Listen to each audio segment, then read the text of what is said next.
CMR shopping mall Dasara ధమాకా offers అద్భుతమైన offers తో పాటు అబ్బురుపరిచే స్పాట్ గిఫ్ట్స్. ఇండస్ట్రీలో ఇప్పుడైనా ఎలాంటివైనా ఫేస్ చేసావా? కమిట్మెంట్ లాంటివి అలాంటివి ఏమన్నా నీకు ఇబ్బందులు ఎదురయ్యా? అంటే ఫేస్ చేశానా అంటే డైరెక్ట్గా ఎప్పుడు ఫేస్ చేయలే. ఫోన్ కాల్స్లో ఫస్ట్ నేను వెళ్ళి నెరేషన్ వినడం. సో డైరెక్టర్ ఎదురుగుండా ఉన్నప్పుడు, ప్రొడ్యూసర్ ఎదురుగున్నప్పుడు నెరేషన్ వినేదాన్ని.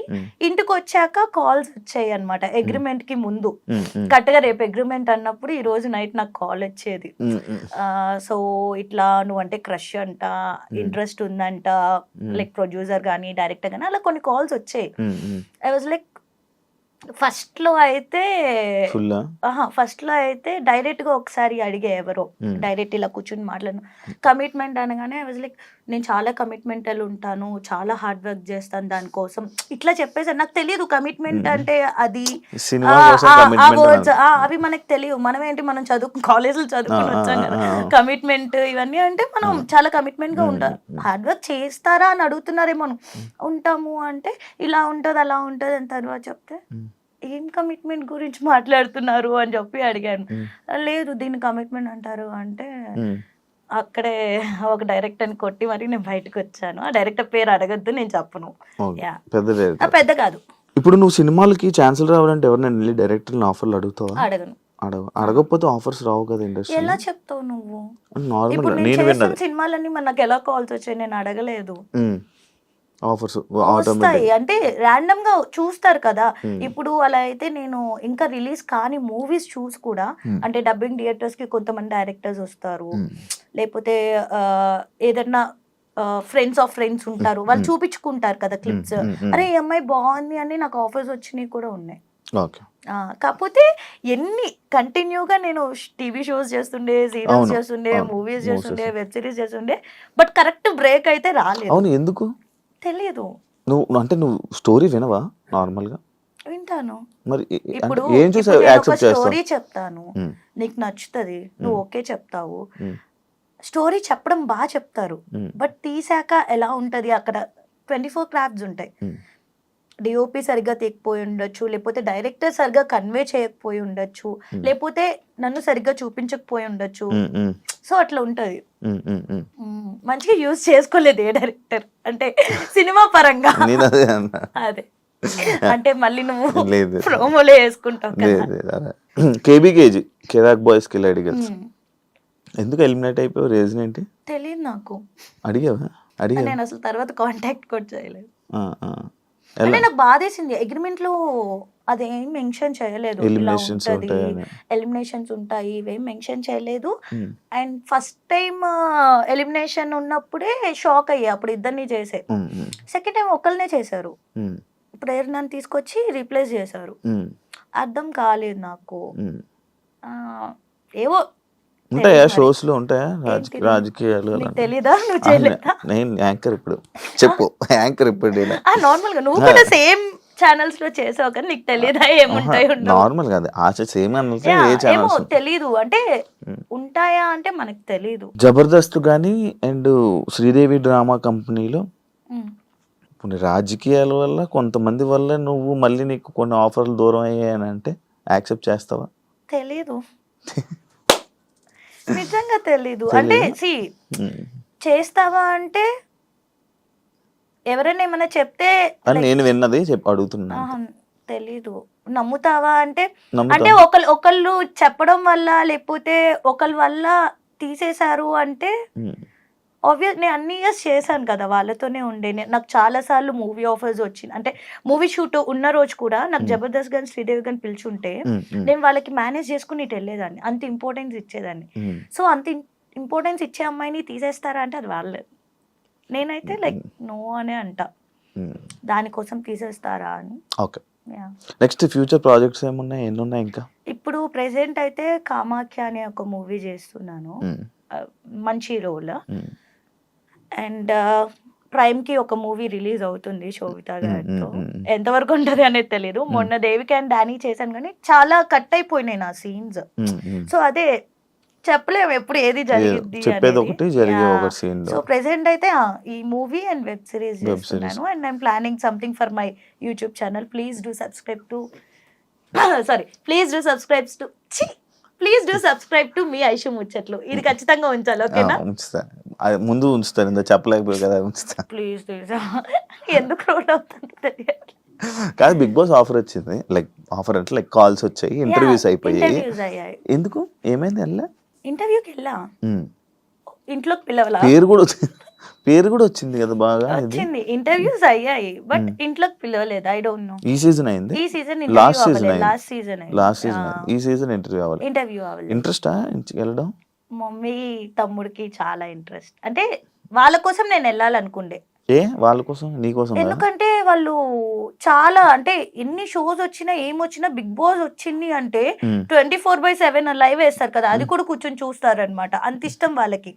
అండ్ వాళ్ళు ఎప్పుడు అనేవాళ్ళు, ఐషు ఎవరు అంటే ఎవరో తెలియని ఫేసెస్ కూడా వెళ్తున్నాయి, నీ ఫేస్ కొంచెమైనా తెలుసు కదా అందరికి జనాలకి, మరి నువ్వు స్టార్ అని చెప్పట్లా, అట్లీస్ట్ తెలుసు కదా, నిన్ను ఎందుకు పిలవట్లేదు అంటే తెలీదు మమ్మీ, తెలీదు లోయి అని చెప్తా. బట్ వాళ్ళకి ఇష్టం నన్ను ఆ బిగ్ బాస్ స్టేజ్ మీద చూడాలి అని. And my mom loves Nagarjuna, so ఆయన పక్కన నన్ను చూడాలి, మాట్లాడాలి అని ఇష్టం. నా సీజనే మీ అమ్మగారు చూసారంటే అర్థమైపోయింది బిగ్ బాస్ బాగా చూస్తారని. చాలా, నేను కూడా తెలియదు. ఓటీటీ అప్పుడు. అవును, అసలు చాలా ఇష్టం వాళ్ళకి బిగ్ బాస్ అంటే. ఇంకా నేను అంటే లిటరల్లీ చెప్తాం కదా మమ్మీ డ్రీమ్స్ తీర్చాలి అని. ఆబ్వియస్లీ ఇది కూడా మా మమ్మీకి ఒక డ్రీమ్ లాంటిది, అదేంటో తెలియదు. షీ ఆల్వేస్ ఆస్క్ మీ ఎలా ఏంటి అని. ఇప్పుడు జబర్దస్త్ మొత్తం టీమ్, ఈటీవీ మొత్తం నీకు ఉన్నారా, టచ్ లో ఉన్నారా యాక్టర్స్? ఎప్పుడు ఉంటారు, ఎవరింట్లో ఏమైనా ఫంక్షన్స్ అయినా అందరూ పిలుస్తారు, మంచి ఫ్యామిలీలా ఉంటాం. నీ గురించి నువ్వు ఒక 3 words లో డిస్క్రైబ్ చేసుకుంటే ఏం చేసుకుంటావు? Independent, strong, beautiful. 3 ఉన్నాయి, లాస్ట్ ఓకే, బ్యూటిఫుల్. రాత్రిలో నిద్రపోయే ముందు ఏం చేస్తావు? సిరీస్ చూస్తా. కొరియన్ చూస్తా. అండ్ ఈ మధ్య నేను స్పానిష్ సిరీస్ ఎక్కువ చూస్తుండే. ఏం అర్థం అవుతాయి నీకు? సబ్ టైటిల్స్ ఉంటాయి కదా, చదువుకున్నాం కదా, కింద సబ్ టైటిల్ చూసి లోపల మొహాలు వెళ్ళిపోతాయి కదా. అది నీకు ప్రాక్టీస్ అయ్యే కొద్దీ నువ్వు మొహం చూసి వెంటనే చూసేస్తావు నువ్వు. కళ్ళు నొప్పి రావా? ఏం రావు. అందుకనే నువ్వు అడిగేవు కదా గ్లాసెస్, అది సైడ్ గ్లాసెస్ కదా, కంప్యూటర్ గ్లాసెస్, కళ్ళు నొప్పులు రాకుండా. ఒక సీక్రెట్ చెప్పు ఎవరికి తెలియంది నీ గురించి. సీరియస్ అంటే ఏం లేవు కానీ ఫన్నీగా అంటే అది సీరియస్ ఫన్నీగా కాదు కానీ, చిన్నప్పుడు ఏమయ్యేదంటే మా ఇంట్లో పాకెట్ మనీ ఇస్తారు కదా, సో పాకెట్ మమ్మీ దగ్గర తీసుకునేదాన్ని, డాడీ దగ్గర తీసుకునేదాన్ని, అమ్మమ్మ తాతయ్య కూడా ఇచ్చేవాళ్ళు, వాళ్ళు కూడా ఎదురుగుండా హౌస్ లోనే ఉండేవాళ్ళు. ఆ దగ్గర తీసుకున్నాక కూడా మా అమ్మమ్మ బియ్యం డబ్బాల్లో, షుగర్ డబ్బాల్లో కొంచెం అమౌంట్ పెట్టేది, అవి కూడా తీసుకునేదాన్ని, దొబ్బేసేదాన్ని తెలియకుండా. వెళ్ళి పెన్సిల్ బాక్స్ వేసుకొని నాకు నా ఫ్రెండ్స్ కి నేనే కొనేదాన్ని. నేను అంటే చూసాను బట్టలు అవన్నీ. ఎందుకు ఖర్చు పెడతావు నార్మల్గా? ఎందుకు అంటే నాకు ఫస్ట్ నుంచి నన్ను నేను బాగా చూపించుకుంటే నాకు ఇంకా ఎక్కువ ఆపర్చునిటీస్ వస్తాయి అనేది అది నాకు బిల్డ్ అయింది. సో అందుకని ఎక్కువ కొంటూ. ఎంత ఖర్చు పెడతావు నార్మల్గా బట్టలకి? నాకు తెలిసిన ఫిగర్ కరెక్ట్ చెప్పలేకపోతే దొరుకుతుంది, నేను చెప్పేస్తాను పేరు చెప్పు. ఎంత ఖర్చు పెడతాను నెలకి? గట్టిగానే ఖర్చు పెడతాను నెలకి. అంటే డిపెండ్స్, ఇప్పుడు ప్రాజెక్ట్ బట్టి, ఈవెంట్ బట్టి. ఇప్పుడు ఒక ఈవెంట్ ఉంది అనుకో, బట్టలు కొనాలనుకో, ఒక ఈవెంట్, ఒక మంచి గ్రాండ్ ఈవెంట్ ఉంది కాదు, ఇప్పుడు యుఎస్ దుబాయ్ వెళ్ళినప్పుడు డ్రెస్సులు కొనుక్కొని వస్తాయి కదా, ఆ బడ్జెట్ చెప్పు ఒకసారి. నాకంటే ఎక్కువ ఎవరికి తెస్తా? నా ఫ్రెండ్స్ కి, మా మమ్మీ. ఎంత తెస్తావు? ఎంత 2 lakhs 2 లక్షలు బట్టలు. నేను ఒక్కదాన్నే కాదు, నేను నాకు గిఫ్ట్లు తెస్తా, మా మమ్మీకి తెస్తా, మా తమ్ముడికి తెస్తా, ఫ్రెండ్స్ కి తెస్తా, ఈడు కూడా తెచ్చా. 2 లక్షలు అంట. అరే కష్టపడుతున్నాను ఇప్పుడు, కష్టపడి ఇది వరకు నా దగ్గర లేవు, లేనప్పుడు లేనట్టే ఉన్నప్పుడు I want gift my friends. నేను అదే యుఎస్ పోయా, వాళ్ళకి గుర్తుగా ఏదో ఒక మెమరీ, వాళ్ళు గుర్తుంచుకుంటా లేదు తెలియదు కానీ, బట్ స్టిల్ అలా. బట్ ప్రోమోలో ఏం చేశారు అంటే, ఓన్లీ ఆ స్కిట్ కాకుండా ఏదైతే ఆ పార్ట్, మెయిన్ పార్ట్ ఉంటుందో ఆబ్వియస్లీ అయ్యే చేస్తారు కదా, ప్రోమోస్ లో అవే వస్తాయి. సో అట్లా ప్రోమో చేశారు. కానీ బాగా వైరల్ అయింది కదా, అడిగారా?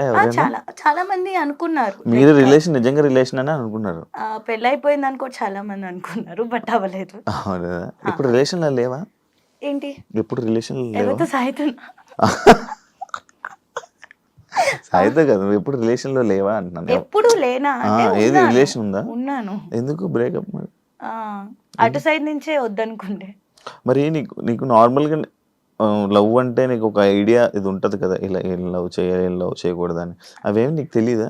అట్లా అట్లా తెలిస్తే మనం ఎట్లా ఎందుకుంటాం? ఏం చూసి లవ్ ఎదుర్కొండేలా కూర్చొని ఏం లవ్ చేయాలంటే ఏం చేస్తావు, ఏం చూస్తావు నార్మల్ గా? ఏం చూస్తావేంటి? See for me like love అనేది అది చాలా ప్రీషియస్, చాలా వాల్యుబుల్. లవ్ అనేది వేస్ట్ ఇట్లా మాట్లాడను, చాలా వాల్యుబుల్. కాకపోతే అంత ప్రీషియస్ థింగ్, అంత వాల్యుబుల్ థింగ్ డిజర్వ్ లేని వాళ్ళు లైఫ్ లోకి వస్తే అది ఉండదు. ఇప్పుడు అదే జరిగింది అంతే.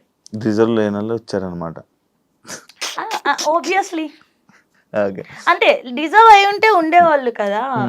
ఇప్పుడు ప్రెసెంట్ ఏం relation? Single? Happy to be single. Wow. ఎందుకంటే మా మమ్మీకి చెప్పేశాను, నీ ఇష్టం మమ్మీ, నువ్వు ఎవరిని చూస్తే వాళ్ళని చేసు. బేసికలీ నాకు ఫస్ట్ ఆఫ్ ఆల్ లవ్, పెళ్ళి ఇవన్నీ ఇంట్రెస్ట్ ఉండే కాదు.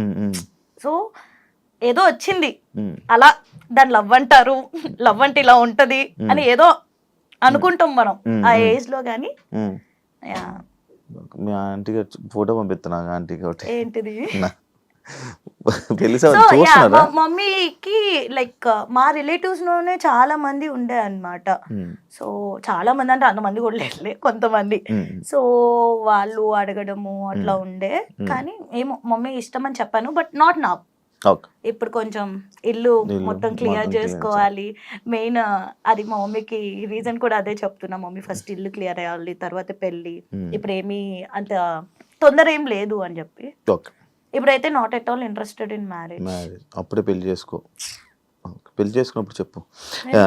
మామూలుగా అప్పుడు ఇంటర్వ్యూ చేస్తాం. మళ్ళీ ఇండస్ట్రీలో ఇప్పుడైనా ఎలాంటివైనా ఫేస్ చేసావా? కమిట్మెంట్ లాంటివి అలాంటివి ఏమన్నా నీకు ఇబ్బందులు ఎదురయ్యా? అంటే ఫేస్ చేశానా అంటే డైరెక్ట్గా ఎప్పుడు ఫేస్ చేయలే. ఫోన్ కాల్స్లో ఫస్ట్ నేను వెళ్ళి నెరేషన్ వినడం. సో డైరెక్టర్ ఎదురుగుండా ఉన్నప్పుడు, ప్రొడ్యూసర్ ఎదురుగున్నప్పుడు నెరేషన్ వినేదాన్ని. ఇంటికి వచ్చాక కాల్స్ వచ్చాయి అనమాట. అగ్రిమెంట్ కి ముందు కరెక్ట్గా రేపు అగ్రిమెంట్ అన్నప్పుడు ఈ రోజు నైట్ నాకు కాల్ వచ్చేది. సో ఇట్లా నువ్వంటే క్రష్ అంట, ఇంట్రెస్ట్ ఉందంట, లైక్ ప్రొడ్యూసర్ కానీ డైరెక్టర్ కానీ అలా కొన్ని కాల్స్ వచ్చాయి. ఐ వాజ్ లైక్ ఫస్ట్ లో అయితే డైరెక్ట్ గా ఒకసారి అడిగే, ఎవరో డైరెక్ట్ ఇలా కూర్చుని మాట్లాడను. కమిట్మెంట్ అనగానే ఐ వాజ్ లైక్ నేను చాలా కమిట్మెంటల్ ఉంటాను, చాలా హార్డ్ వర్క్ చేస్తాను దానికోసం ఇట్లా చెప్పేసాను. నాకు తెలియదు కమిట్మెంట్ అంటే అది, ఆ వర్డ్స్ అవి మనకు తెలియదు. మనం ఏంటి, మనం కాలేజీలో చదువుకుని వచ్చాం కదా. కమిట్మెంట్ ఇవన్నీ అంటే మనం చాలా కమిట్మెంట్ గా ఉంటాం. హార్డ్ వర్క్ చేస్తారా అని అడుగుతున్నారేమో. ఉంటాము అంటే ఇలా ఉంటది అలా ఉంటది అని తర్వాత చెప్తే ఏం కమిట్మెంట్ గురించి మాట్లాడుతున్నారు అని చెప్పి అడిగాను. లేదు దీన్ని కమిట్మెంట్ అంటారు అంటే అక్కడే ఒక డైరెక్టర్ ని కొట్టి మరి నేను బయటకు వచ్చాను. ఆ డైరెక్టర్ పేరు అడగద్దు, నేను చెప్పను. పెద్ద కాదు. ఇప్పుడు నువ్వు సినిమాలకి ఛాన్సులు రావాలంటే ఎవరినైనా డైరెక్టర్ ఆఫర్లు అడుగుతావా? అడగను. అడగకపోతే ఆఫర్స్ రావు కదా ఇండస్ట్రీ. ఎలా చెప్తావు నువ్వు? నార్మల్ సినిమాలన్నీ నాకు ఎలా కాల్స్ వచ్చాయి, నేను అడగలేదు. ఆఫర్స్ వస్తాయి అంటే ర్యాండమ్ గా చూస్తారు కదా. ఇప్పుడు అలా అయితే నేను ఇంకా రిలీజ్ కాని మూవీస్ చూసి కూడా, అంటే డబ్బింగ్ థియేటర్స్ కి కొంతమంది డైరెక్టర్స్ వస్తారు, లేకపోతే ఏదన్నా ఫ్రెండ్స్ ఆఫ్ ఫ్రెండ్స్ ఉంటారు, వాళ్ళు చూపించుకుంటారు కదా క్లిప్స్. అరే ఈ అమ్మాయి బాగుంది అని నాకు ఆఫర్స్ వచ్చినాయి కూడా ఉన్నాయి. కాకపోతే ఎన్ని కంటిన్యూగా నేను టీవీ షోస్ చేస్తుండే, సీరియల్స్ చేస్తుండే, మూవీస్ చేస్తుండే, వెబ్ సిరీస్ చేస్తుండే, బట్ కరెక్ట్ బ్రేక్ అయితే రాలేదు. ఎందుకు తెలియదు. నువ్వు స్టోరీ వినవా? నార్మల్ గా వింటాను. మరి ఇప్పుడు స్టోరీ చెప్తాను, నీకు నచ్చుతుంది, నువ్వు ఓకే చెప్తావు. స్టోరీ చెప్పడం బాగా చెప్తారు, బట్ తీసాక ఎలా ఉంటది, అక్కడ 24 క్రాఫ్ట్స్ ఉంటాయి. డిఓపి సరిగ్గా తీయకపోయి ఉండొచ్చు, లేకపోతే డైరెక్టర్ సరిగ్గా కన్వే చేయకపోయి ఉండొచ్చు, లేకపోతే నన్ను సరిగ్గా చూపించకపోయి ఉండొచ్చు. సో అట్లా ఉంటది. మంచిగా యూజ్ చేసుకోలేదు ఏ డైరెక్టర్ అంటే సినిమా పరంగా. అదే అంటే మళ్ళీ నువ్వు ప్రోమోలో వేసుకుంటావు. కేబీకేజీ కిరాక్ బాయ్స్ కిలాడి గర్ల్స్ ఎందుకు ఎలిమినేట్ అయిపోయావు? రీజన్ ఏంటి తెలియదు నాకు. అడిగావా? నేను అసలు తర్వాత కాంటాక్ట్ కూడా చేయలేదు. అంటే నాకు బాధేసింది. అగ్రిమెంట్ లో అదేం మెన్షన్ చేయలేదు, ఇలా ఎలిమినేషన్స్ ఉంటది, ఉంటాయని. ఎలిమినేషన్స్ ఉంటాయి, ఇవేం మెన్షన్ చేయలేదు. ఉమ్, అండ్ ఫస్ట్ టైం ఎలిమినేషన్ ఉన్నప్పుడే షాక్ అయ్యా, అప్పుడు ఇద్దరిని చేసే. ఉమ్, ఉమ్, సెకండ్ టైం ఒకళ్ళనే చేశారు, ఉమ్, ప్రేరణను తీసుకొచ్చి రీప్లేస్ చేశారు. ఉమ్, అర్థం కాలేదు నాకు. ఉమ్. ఆ, ఏవో ఉంటాయా తెలియదు మరి. షోస్ లో ఉంటాయా ఏంటిది? రాజకీయాలు నీకు అలాంటివి? తెలీదా? నువ్వు ఆ, చేయలేదా? నేను యాంకర్ ఇప్పుడు. చెప్పు యాంకర్ ఇప్పుడు ఇలా. నార్మల్ గా నువ్వు కూడా సేమ్ ఛానల్స్ లో చేసావు కానీ నీకు తెలియదా ఏముంటాయి ఉండవు? నార్మల్ కాదు ఆశ సేమ్ అంటే Yeah, ఏ ఏమో ఛానల్స్. తెలీదు, అంటే ఉంటాయా అంటే మనకు తెలీదు. జబర్దస్త్ కానీ అండ్ శ్రీదేవి డ్రామా కంపెనీలో ఉమ్. ఇప్పుడు రాజకీయాల వల్ల కొంతమంది వల్ల నువ్వు మళ్ళీ నీకు కొన్ని ఆఫర్లు దూరం అయ్యాయని అంటే యాక్సెప్ట్ చేస్తావా? తెలీదు, నిజంగా తెలీదు. అంటే సి ఉమ్. చేస్తావా అంటే ఎవరైనా ఏమైనా చెప్తే అని నేను విన్నది అడుగుతున్నా. ఆహా, తెలీదు.